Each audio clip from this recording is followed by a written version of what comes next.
Yeah, something that you talk about in the book, which I find quite alarming, is when you mentioned that oftentimes people take like 18 years until they get serious help with addiction, which is shocking because 18 years is almost one entire generation, right? So Yeah, when no you doubt. wait like one generation until you get help, like that's not helping anyone because you're just going deeper and deeper into the hole, right?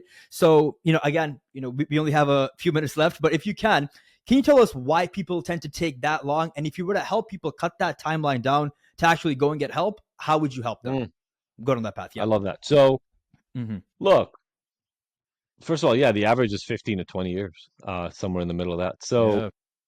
and that's been going on for the entirety that I've looked at research. The reason is simple. We live in a society where admitting that you're weak is not really applauded. Now, again, to be fair, I don't know that there are a ton of societies where looking weak is applauded. I'm not saying we're different, but this individualistic, pull yourself up by a bootstrap. You could have come from the poorest neighborhood where people are shooting at each other. Your mom worked three jobs and never saw you, and you ate one meal a day. You should still be able to become the next Elon Musk because you know, America is the land of the free. It's, I mean, it's bullshit, right? Like Elon comes from money and had all the resources he needed at his fingertips to become successful. We don't really live in an equal society, but there's this idea. So what happens is when people don't perform at the level that they think they need to, and the reason I'm putting "think they need to" in quotation marks, that got taught to them from somebody around them, mom, dad, neighborhood, media, whatever.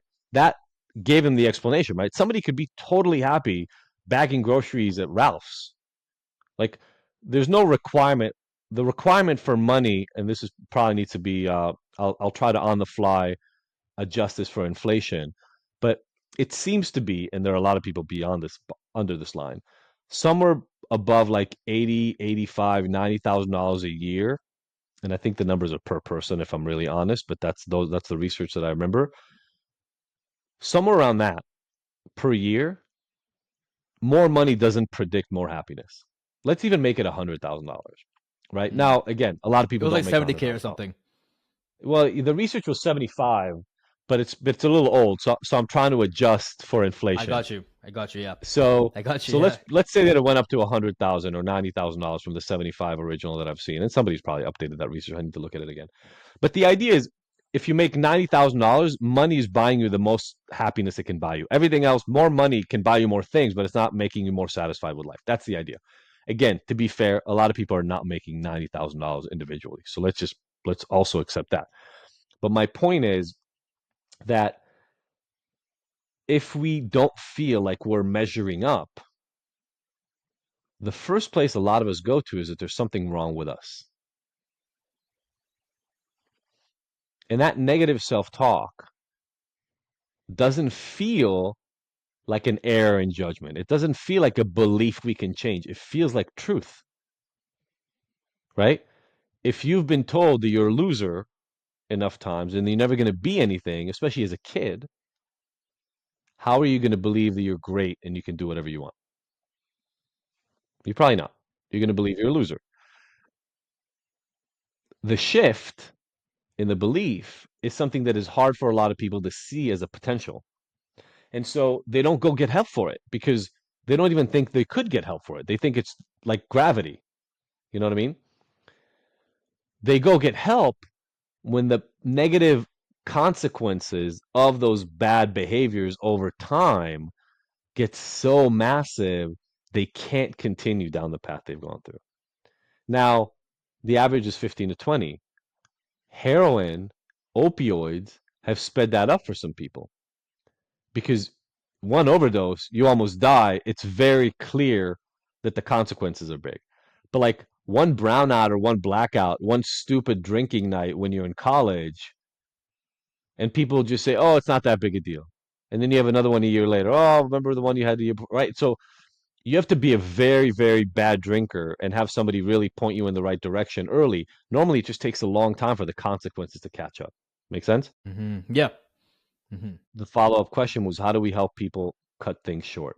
Part of my whole point in Unhooked is this. You don't have to call yourself an addict because that's not what matters in this equation. All you have to recognize is that the behavior you're engaging in right now is making things in your life turn out more negatively, more problematically than you like it to right now. And then you have to make the really, I'll call it brave decision, because change is not easy for all of us. You have to make the brave decision. This isn't working out. I need to do something different. I don't know what that something different is, but I'm going to go look. I'm going to go get help so I can learn it, explore, accept it, and then change it. Anybody listening right now, you could just be 3 years into your porn use and go, yeah, I think it's becoming a problem because I'm not going dating. You can be 1 year into your gambling problem and lost like 20 grand and say to yourself, oh my God, if this continues, it's going to get really bad. Some people get this when they really understand it from a couple of months or a couple of years of using a drug and going, oh, I could see where this is going. But it takes bravery because the consequences are not that bad. The work that you have to do to change it right now outweighs the negative consequences sometimes. And what happens for most people is they have to wait till the consequences are so bad that they don't have an option. But you don't need to. You don't have to. You can change today.